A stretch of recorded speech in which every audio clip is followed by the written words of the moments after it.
Senhor, meu Deus, meu Pai, em nome de teu Filho amado Jesus, Senhor, nós te apresentamos tua serva nesta hora, Pai. Deus, a palavra o Senhor já colocou no coração dela. Agora eu te peço que abra os nossos corações, que tire toda a frieza, que tire tudo aquilo que tenta atrapalhar a sua palavra, penetrar nos nossos corações, Senhor. Fala com a tua igreja, Senhor, em nome de Jesus. Amém. Aleluia, glória a Deus. Glória a Deus, a paz do Senhor.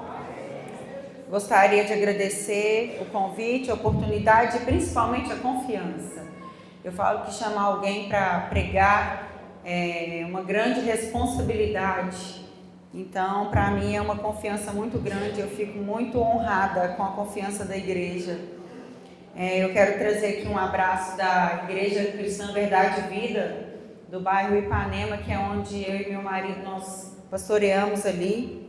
Agradecer a presença dos nossos irmãos, Marcelo, Tiago, a Geslaine, a Fran, que estão aqui comigo, e dos meus filhos. Queridos, no dia que eu recebi esse convite, eu falei, Deus, o que o Senhor quer que eu fale? Ele falou, testemunhe. Eu falei, amém, Jesus. Testemunhar o quê? Ele falou, sua conversão. É um culto para uma mocidade. E eu espero, queridos, que Deus possa falar com você através da minha história. Essa semana eu coloquei nas minhas redes sociais que há alguns anos atrás eu aprendi algo e eu quero compartilhar, principalmente com a mocidade dessa igreja. Existem 3 tipos de pessoas: o burro, o inteligente e o sábio. O burro nunca aprende, ele vive cometendo o mesmo erro. O inteligente é aquele que erra, mas que aprende com o seu erro e não torna a errar mais. E o sábio é aquele que aprende com o erro dos outros. Então eu vou contar a minha história, espero que você saia daqui sábio, seja sábio e não erre como eu errei. Amém? Eu vou ler algumas partes da Bíblia e eu quero começar no Salmos 40. No verso 2 diz assim, Salmos 40, verso 2. Aleluia, o Senhor é bom. Hoje vocês estão diante da pastora Raquel, mas nem sempre foi assim, queridos. A palavra diz assim, tirou-me de um lago horrível, de um charco de lodo, pôs os meus pés sobre uma rocha e firmou os meus passos. E pôs um novo cântico na minha boca, um hino ao nosso Deus. Muitos o verão e temerão e confiarão no Senhor. Bem-aventurado o homem que põe no Senhor a sua confiança e que não respeita os soberbos, nem os que se desviam para a mentira. Amém? Agora nós vamos lá em Jeremias.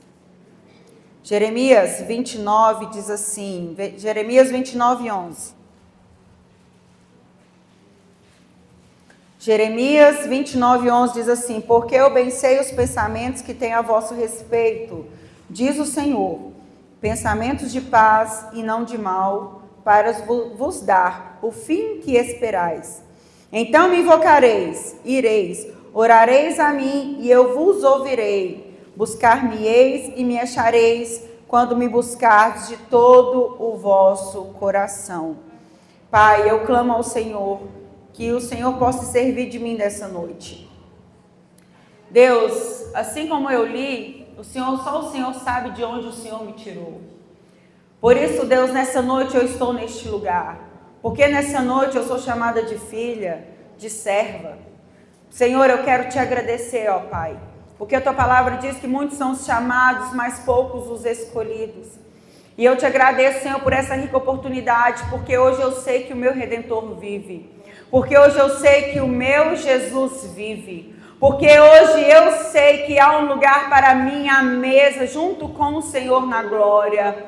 Oh, ricanderei serei andarás. Ricanderei serei andarás, Pai. Eu rogo ao Senhor que nessa noite, as pessoas que estão aqui nessa igreja, que os ouvidos que estão aqui, Senhor, possa o Senhor ser gerados nessas vidas, vida através do meu testemunho. Que o meu testemunho, Senhor, possa trazer homens e mulheres para o centro da tua vontade. Assim, meu Deus, eu oro, peço e agradeço em nome de Jesus. Amém. Queridos, como eu disse, vocês estão diante da pastora Raquel. Hoje eu tenho um título eclesiástico. Só que nem sempre foi assim. E eu vou tentar resumir o testemunho, porque se for para eu detalhar é muita coisa, mas eu creio que aquilo que for precisar ser falado, o Senhor falará através da minha vida. Eu nasci num lar católico, mas a minha mãe, ela nunca foi uma católica praticante. Mas eu gostava de ir à igreja. Eu gostava de ir à igreja, eu gostava de ir às novenas. Eu ia nas missas, nos domingos de manhã, que eram denominados missa para criança. Então, durante muitos anos eu ia sozinha. Nós moramos bem perto de uma igreja católica. Até hoje minha mãe mora no mesmo lugar e nós casamos e moramos no mesmo bairro. E eu ia sozinha. Quando eu não ia sozinha, eu ia com uma vizinha minha que também é católica, ela me levava. Então, eu comecei a minha vida indo à igreja católica. Quando eu tinha mais ou menos uns 9 anos, a minha mãe e o meu pai, a minha mãe foi a amaziada do meu pai, ela nunca foi casada com meu pai, e nós nascemos então, eu e a minha irmã, a partir desse relacionamento. E quando eu tinha uns 9 anos mais ou menos, o meu pai, ele teve câncer. Ele foi acometido de um câncer no reto, que depois de 2 anos se espalhou para o corpo inteiro e para os ossos, o que trouxe ele a óbito. E quando isso aconteceu, antes dele falecer, a gente morava em Uberaba, embora eu seja aqui de Patos, e a minha mãe recebeu um telefonema falando que meu pai tinha piorado muito, e eu era pequenininha, eu tinha 8 para 9 anos, e eu lembro, e eu trago isso na memória até hoje, porque eu falo que naquele dia, sem eu ter noção nenhuma do que era oração, do que era os gemidos inexprimíveis, do que era o clamor ou a súplica, eu fui para o meu quarto, muito pequenininha e católica, eu peguei uma velinha, acendi, peguei um terço, e eu dobrei os meus joelhos, queridos, mas diferente do que muitos pensam ou esperam, eu não rezei, eu orei, eu clamei, eu gemi, eu chorei porque eu não queria ficar órfã do meu pai. Embora eu tenha sido rejeitada durante muitos anos por ele tinha uma preferência pela minha irmã mais velha. Ainda assim, eu não queria ficar sem o meu pai, e eu creio que nesse dia o Senhor respondeu minha oração, e o meu pai viveu mais 2 anos. Depois de 2 anos, o meu pai então veio a falecer. Quando meu pai faleceu, nós não quisemos ir no velório dele. Eu tinha 11 anos, a minha irmã 13 anos. Meu pai foi velado em Belo Horizonte, porque a família dele é toda de lá. E eu falei para minha mãe, mãe, eu não quero ver o meu pai dentro de um caixão. E a minha irmã falou, eu também não quero ir. E a minha mãe respeitou, embora nós fôssemos criança, ela respeitou o desejo nosso de não ver o nosso pai no caixão. E eu quero abrir uma aspas aqui, ou um parênteses aqui. Se eu posso dar um primeiro conselho para vocês, não façam isso. Porque vocês vão entender o caminho que a minha vida levou por não ter fechado um ciclo, por não ter ido ao velório do meu pai, por não ter visto o meu pai dentro de um caixão, por não ter enterrado meu pai. Queridos, a palavra do Senhor diz assim que em Jeremias, no capítulo 1, o Senhor fala para Jeremias assim, assim vê a palavra do Senhor dizendo, antes que te formasse no ventre te conheci, e antes que saísse da madre te santifiquei as nações e te dei por profeta. E o Salmo 139 também fala sobre isso, fala que o Senhor, bem antes nós estarmos aqui, Ele já nos conhecia. Eu entendo que nós já estávamos nele, antes de nós virmos para a terra. E eu entendo que o Senhor já tinha um plano para a minha vida. Se você não sabe, se você nunca percebeu, os rejeitados, os órfãos, eles têm, parece que o Senhor parece que Ele se condói mais por essas pessoas, por essas vidas, eu não sei porquê. Mas se você ler a palavra de Gênesis a Apocalipse, você vai perceber isso.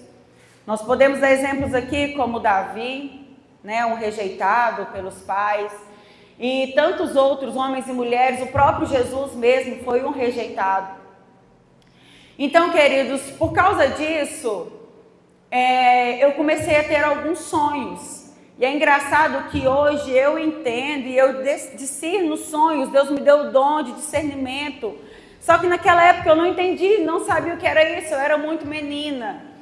E logo pequenininha eu comecei a ouvir, eu ouvia coisas que não eram da terra. Eu ouvia barulhos que não eram dessa terra. E eu comecei a sonhar com meu pai e ele falava assim para mim: minha filha, eu não morri. Eu vou voltar. E sempre que eu sonhava com meu pai, ele falava sempre a mesma coisa para mim. E a gente assistia muito novela da Globo. E as novelas da Globo, naquela época, tinha muito isso, né? Da pessoa que morria, mas não morria. E depois de muito tempo ela voltava. E isso criou em mim uma falsa esperança de que o meu pai voltaria a um dado momento. Queridos, os anos foram se passando. E a gente foi em uma fazenda que era do meu pai, que ele deixou para nós. E pela primeira vez na vida eu vi algo sobrenatural. Naquela época eu não entendia que quem morria não podia voltar. Naquela época eu não entendia que eu estava diante de um demônio. Então eu acreditei que aquela pessoa que tinha aparecido para mim fosse o meu pai. Porque ele apareceu com o rosto do meu pai, com as vestes do meu pai. E aí começou toda a estratégia de Satanás para fazer com que eu não chegasse, eu não estivesse aqui hoje. Mas os planos de Deus são maiores e melhores. E os do diabo são frustrados. E eu estou te contando isso para você entender como a vida da gente não é tão simples quanto parece. E por essa razão, meu pai deixou algumas posses para nós, a minha mãe vendeu fazenda, comprou imóveis aqui em Patos. E por uma obra do acaso ou do destino, ou não sei do que, nós fomos morar, minha mãe comprou uma casa para mim, em uma rua que todo mundo era espírita. Naquela rua, queridos, o centro espírita tinha sido fundado por uma senhora que morava naquela rua. Os filhos daquela mulher moravam naquela rua. Então, assim, todos que moravam ali, ou quase todos, eram desse centro espírita. E nessa altura do campeonato eu já tinha uns 16 para 17 anos. E aí eu comecei a frequentar o centro espírita kardecista, então. E quando eu cheguei lá, eles falaram para mim: é porque você tem clarividência, porque isso, porque aquilo outro, né? Porque eu relatei que eu já tinha visto o meu pai, né? E não foi só uma vez, foi mais de uma vez. Então, e eles começaram, e eu comecei a mergulhar naqueles livros e estudar sobre o kardecismo. E dali eu fui para outros centros, até que eu cheguei em um centro aqui de Patos, que até hoje ele é muito conhecido, e eles me passaram lá para dentro, e quando eu passei para tomar o passe, o dono daquele centro, ele me chamou e ele pegou um papel, tinha uma ficha, ele preencheu aquela ficha e falou para mim assim: leva para aquele rapaz que está lá de fora. A hora que eu cheguei lá de fora, que eu entreguei a ficha para ele, ele olhou para mim, eu tinha uns 16 para 17 anos, ele falou: você é espírita há muito tempo? Eu falei: não sou não. Ele falou: uai, mas espera aí só um minuto. Ele foi lá dentro, voltou, eu falei: o que está acontecendo? Ele falou: não, é porque do jeito que ele preencheu aqui, eu vou tentar te explicar com as minhas palavras, eu nunca esqueci disso. Na escola a gente não faz o pré, depois a gente vai para o fundamental, depois a gente vai para o superior e tal, até formal. Eu falei: sim. Ele falou: pois é, ele te passou todas as etapas. Ele pulou todas as etapas e você já vai para o superior de uma vez para aprofundar no espiritismo. E eu achei aquilo o máximo naquela época. Falei, nossa, que legal, né? Então eles vão... Mas mal sabia eu que era Satanás querendo me tragar o mais rápido possível. Queridos, nós precisamos entender o seguinte: o diabo, ele não pode, ele não tem poder de impedir a obra redentora que Jesus tem na minha vida e na sua vida, não. Mas ele pode fazer com que seja sofrido até a gente entender e chegar na posição que o Senhor nos quer. Porque eu entendo que a gente só vai afundando cada dia mais e mais. E eu não satisfeita, eu fui para Umbanda. E na Umbanda, rapidamente, eu me tornei uma cambona. Para quem não sabe, os cambões na Umbanda, eles servem os Exus, eles servem as pombagiras, denominadas pombagiras, denominados Exus, que são demônios. Aqui no Brasil, né, dá-se nomes a eles. E eles ficam servindo. E eu lembro que todas as vezes que eu chegava num terreiro, eles me colocavam na gira e eles não entendiam o motivo pelo qual o Satanás não possuía o meu corpo. Eles não entendiam e não conseguiam compreender o motivo pelo qual eu não incorporava. Porque para eles eu era evoluída demais para não incorporar. Só que hoje eu entendo que foi porque o meu Senhor nunca permitiu que o templo e morada do Espírito Santo dele, que sou eu, fosse cavalo de Satanás. Embora eu entenda que muitas vidas ele permite, mas é tudo para a glória dele, tudo para o louvor dele. Então, queridos, e eu comecei a ir visitar muitos terreiros, e eu falo que o engano, a gente tem que ter muito cuidado com o engano. O inimigo das nossas almas, ele é muito astuto, como diz a palavra. Jovens, muito cuidado.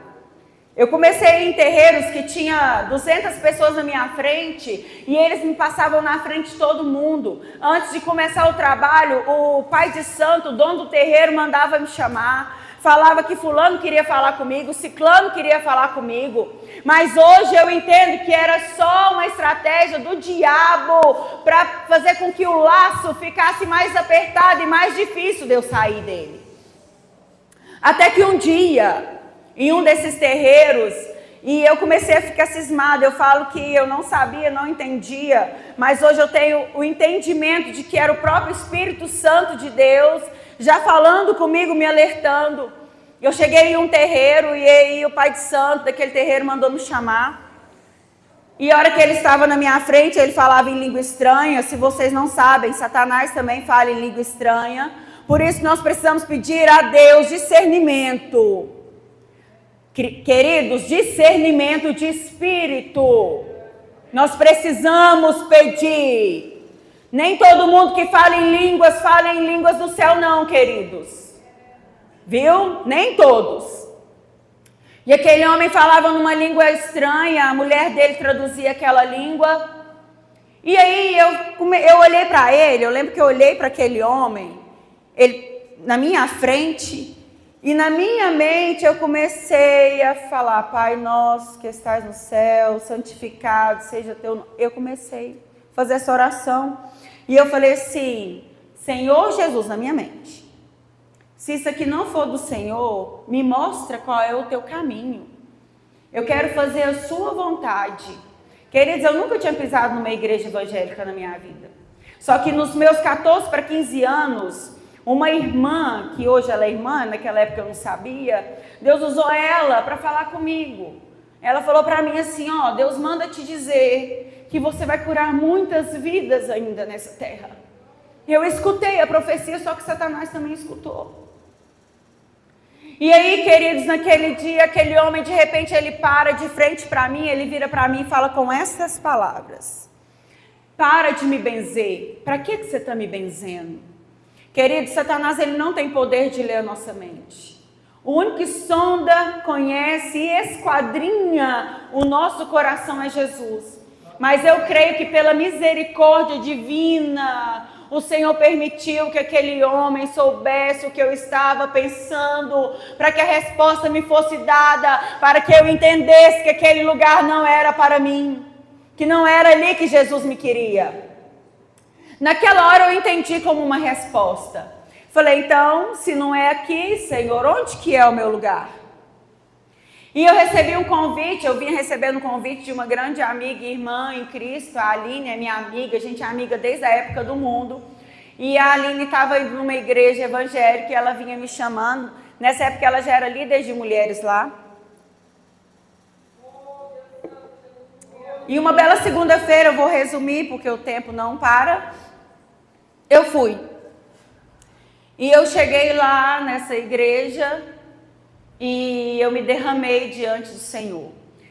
Só que eu fiquei mais perdida ainda, porque eu pensei, eu nasci católica, eu fui para o catecismo, fui para Umbanda, agora estou na igreja de crente. Se eu estava perdida, agora eu estava mais perdida ainda. Isso foi há 14 anos atrás, queridos. E eu peguei e eu falei, já sei. Tem um ex-pai de santo, que ele benze os outros, a minha ideia. Falei, eu vou lá e ele vai falar comigo onde que é o meu lugar. Assim eu fiz. Desci na casa desse homem, cheguei lá cedinho, 8 horas da manhã, eu sentei, eu fui a primeira a chegar. E eu fui com esse ímpeto, com esse desejo de que Jesus falasse comigo, de que Jesus me desse uma resposta. A hora que eu entrei dentro da casa daquele homem, queridos, preste bastante atenção nisso aqui. Quando Jesus quer falar comigo e com você, ele usa até uma mula. Ele usa até as pedras, se necessário for, para trazer uma resposta para a minha vida e para a sua vida. A hora que eu sentei, aquele homem virou para mim e falou assim... Eu não falei nada com ele. Ele falou assim, disse Jesus, eu sou o caminho, a verdade e a vida. Ninguém vem ao Pai a não ser por mim. Pode ir embora. Eu levantei e falei, Jesus, então, a partir de hoje eu sou crente. Eu vou para a igreja dos crentes, porque o único lugar que só o Senhor é adorado é lá. A partir de hoje eu sou crente, Jesus. E eu fui para a igreja dos crentes mesmo. Há 14 anos atrás. Cheguei na igreja, queridos, foi terrível. Meus primeiros meses na igreja foram terríveis. Os demônios não me permitiam dormir. Eles me enforcavam a noite inteira. Eu sofri uma opressão horrorosa. Satanás, ele não quer te perder. Satanás, ele não quer me perder. Mas maior é o que está em mim do que o que está no mundo. Maior é o que está em você do que o que está no mundo. Ele, embora ele não queira, ele já é um perdedor. Então ele começou a me oprimir. Só que tinha uma igreja e uma pastora que tinha calos nos joelhos, que orava por mim, pela minha vida de dia e de noite, pela minha libertação, pela minha salvação, pela minha remissão, pela minha redenção. Queridos, valorizem os seus líderes. Valorizem os homens e mulheres que o Senhor coloca na sua vida para interceder por você. Eles estão pagando um alto preço.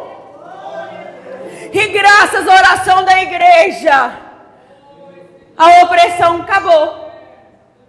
Só que com mais ou menos 1 ano e pouco de igreja, de crente, nessa altura eu já era até diaconisa, eu desviei. Voltei para o mundo. E quando eu voltei para o mundo, aí o diabo, ele gosta, viu? Pensa numa parte que ele gosta. É quando a gente está no caminho, andando no caminho e resolve ter a brilhante ideia de desviar. Aí ele pega a gente, mas sem dó, e ele humilha a gente. Ele esfola a gente, porque ele não tem dó de mim nem de você, não. Crente na mão de Satanás é bibelô para ele. Então o diabo começou a acabar com a minha vida. E eu sofri, queridos. Eu falo que foi a época mais humilhante que eu vivi enquanto ser humano nessa terra. Até que um dia eu estava na festa na casa de uma amiga minha. E um amigo meu, esse amigo meu, queridos, ele é um adicto. Ele usa drogas há muitos anos. E ele me chamou, e já era de madrugada, e ele falou assim, Raquel, vem aqui que eu quero falar com você. Eu lembro que naquele dia eu pensei assim, nossa, ele deve estar querendo me pedir dinheiro emprestado. Olha o que eu pensei de madrugada, gente. Eu já tinha bebido, ele já tinha bebido, eu nunca usei droga, mas eu bebi muito. E ele me chamou, olha só o que é Deus. Olha o que é o zelo e o cuidado de Deus para com a minha vida e para a sua vida. Ele me chamou, nós fomos de trás daquela casa, ele virou para mim e falou assim, volta para a igreja. Esse lugar aqui não é para você não. O seu lugar é lá, volta para lá. Queridos, qual a chance de uma pessoa drogada, bêbada, chamar a outra de madrugada para mandar voltar para a igreja? Nenhuma. Se não for Jesus, não é mais ninguém, queridos. Jesus usou a boca dele. Jesus usa a boca de improváveis para colocar eu e você onde Ele quer que nós estejamos. Naquela mesma hora, eu fui embora. No outro dia, eu voltei para a igreja. Eu ouvi a voz de Deus. E Deus, então, Ele vem fazendo muitas promessas. Ele me fez muitas promessas. E Ele já cumpriu tantas promessas que Ele me fez. Se tem uma coisa que eu e você precisamos entender é isso, que o nosso Deus é um Deus que promete e cumpre. Eu li os Salmos 40 para vocês porque há mais ou menos um ano atrás, ou uns 2 anos atrás, eu tive um sonho. Nesse sonho eu estava com os pés sujos de lama e eu estava como se fugindo de alguma coisa e eu pegava carona no carro de um irmão no sonho e eu assentava e pensava assim, nossa, meus pés estão sujos. Eu não posso sujar o carro do meu irmão. E eu sentava e ficava quietinha naquele banco de trás. A hora que eu descia do carro, eu estava numa rua novinha. Numa rua limpinha, novinha. E eu estava com uma sandália dourada nos pés, cheia de pedras em cima. Caminhando naquela rua, os meus pés limpinhos. E aí eu acordei com aquele sonho na cabeça. Eu falei, Jesus, o que é isso? O que significa, Senhor? Eu quero a revelação desse sonho. E aí o Senhor falou para mim, eu tirei os teus pés de um charco de lodo. Eu tirei. Ele tira os nossos pés de um charco de lodo. Foi Ele que tirou os meus pés. É Ele quem tira os teus pés. É Ele que faz a gente assentar com os príncipes. É o Senhor, é Ele. Ele tinha uma promessa na minha vida, eu não sabia. Mas Ele me desejou desde o ventre da minha mãe. Ele me designou desde o ventre da minha mãe. Ele escreveu a minha história desde o ventre da minha mãe. Por isso que hoje eu prego. Por isso que hoje eu sou apaixonada por Jesus. Por isso que hoje o meu coração queima de amor por Ele. Ele é o amado da minha alma. Ele é o meu Redentor, o meu Senhor, o meu Rei. Queridos, eu amo Jesus. Eu amo Jesus. Eu amo fazer a obra de Deus. De tudo que eu tenho, de tudo o que sou, de tudo que eu vier a ser, o que faz o meu coração vibrar é a obra, o que faz o meu coração vibrar é a palavra do Senhor, é saber que o meu Redentor vive, que Ele mudou a minha história e que Ele pode mudar a história de quem Ele quiser, basta crer nele. Vocês lembram da promessa? Aliás, da profecia que eu recebi quando eu estava fazendo 15 anos. Hoje eu vivo o cumprimento dela. Para honra e glória do nome de Jesus. Jesus hoje me usa para curar. Eu já vi caroço desaparecer através de uma oração. E eu já vi também corações sangrando, sendo curados através de uma oração, de um abraço, da unção do Senhor que está na minha vida. Eu de mim mesma, queridos, eu não posso nada, eu não faço nada, mas aquele que habita em mim, Ele pode, Ele faz. O nome dEle vai ser glorificado através da minha vida, enquanto eu viver, porque eu sei de onde Ele me tirou, eu sei o que Ele fez da minha vida, da minha história. Quando você vê uma pessoa apaixonada por Jesus, adorando apaixonada, cantando apaixonada, pregando apaixonada. Não julga ela não. Só ela sabe de onde Jesus tirou ela. Só ela sabe o que Jesus fez na vida dela. Só ela, queridos. Se você ainda não é um apaixonado por Jesus, eu te convido a falar para Ele: Jesus, eu quero ser uma apaixonada pelo Senhor. Jesus, eu quero ter um coração grato. Porque, queridos, estar aqui hoje, estar na presença do Senhor, é motivo de alegria. É motivo de muita alegria. É motivo da gente glorificar mesmo, exaltar mesmo, engrandecer mesmo o nome dEle. Porque é maravilhoso. Lá no terreiro as pessoas são chamadas de cavalo de Satanás. E nós somos chamados de templo e morada do Espírito Santo. Menina dos meus olhos. É assim que nós somos chamados. Amados meus filhinhos. Filhinhos amados. Olha que coisa linda. Então, faça a obra com amor. O mundo não tem nada para me oferecer. O mundo não tem nada para te oferecer. A única coisa que Ele quer de mim e de você é que nós sejamos humilhados, escarnecidos pelo inimigo das nossas almas. Só isso, mais nada. Agora Jesus tem promessa de vida eterna, Jesus tem cura, Jesus tem casa, tem família, tem casamento, tem filhos, tem ministério, Jesus tem chamada, Jesus tem. Então que eu e você possamos entender isso. Eu tive que resumir muito por causa do horário, queridos, mas eu espero em Deus, que vocês tenham olhado para essa humilde serva e visto uma apaixonada por Jesus, porque é o que eu sou. Fique de pé que eu quero orar com você.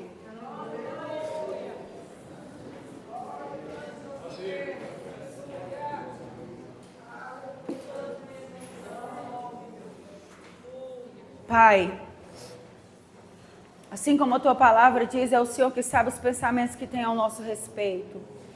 Pensamentos de paz e não de mal, para dar o fim que desejais. Pai, a Tua palavra também diz que os Teus planos são maiores e melhores do que o nosso. A Tua palavra diz, ó Deus, que o Senhor nos viu no ventre da nossa mãe. A Tua palavra diz que o Senhor tem, ó Deus, um caminho para nós, um caminho reto.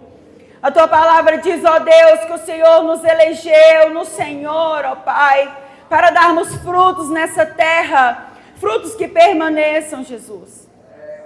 Pai, eu sei que nessa igreja há missionários, eu sei que nessa igreja há pastores, eu sei que nessa igreja há adoradores, eu sei que nessa igreja há intercessores, eu sei, ó Deus, que nesta igreja há homens e mulheres que se levantarão com voz profética para poder anunciar o Teu reino e a Tua volta. Então, Deus, em nome de Jesus, eu clamo ao Senhor que eles não percam tempo. Senhor, que a mocidade desta igreja não perca tempo. Senhor, que os homens e mulheres que congregam neste lugar não percam tempo. Que é tempo, ó Deus, de Te buscar, de humilhar e de orar. É tempo de convertermos os nossos maus caminhos, Senhor. É tempo de chegarmos ao Senhor em jejum e oração, em gemidos e súplica. Ricanderei, serei, andarás. Ricanderei, serei, andarás. Pai, Tua palavra diz que o morno o Senhor vomita. Então, Deus, eu clamo ao Senhor que sejamos quente, Jesus, mas eu quero que esses crentes sejam mais crentes. Eu quero ser mais crente, ó Deus, a cada dia que eu tiver com os pés sobre a terra, Pai. Em nome de Jesus, ó Deus. Pai, toma, Senhor, os instrumentistas dessa casa. Quando eles forem tocar, ó Deus, que os demônios batam em retirada. Que enfermos sejam curados, Deus, eu te peço. Para honra e glória do Teu santo nome. Abre, Senhor, os olhos dos Teus jovens. Pai, o Senhor os chamou porque eles são fortes. Então, Deus, que a fortaleza deles sejam verdadeiramente usadas, mas eu clamo, ó Deus, que eles tenham a sabedoria que vem do céu, a sabedoria que tem nos anciãos, ó Pai, porque, ó Deus, eu entendo que se juntar a força com a sabedoria, ninguém vai poder parar a mocidade desta igreja. Então, meu Deus e meu Pai, eu clamo ao Senhor, seja com o Teu teu povo, seja com a tua igreja, Pai. Ergue eles na força do teu poder, Senhor, e que o teu nome seja glorificado, exaltado e engrandecido através das nossas vidas. Assim eu oro, peço e agradeço em nome de Jesus. Amém. Queridos, se você se sente um improvável, eu também era uma improvável. E hoje eu estou aqui, para a honra e glória do nome de Jesus.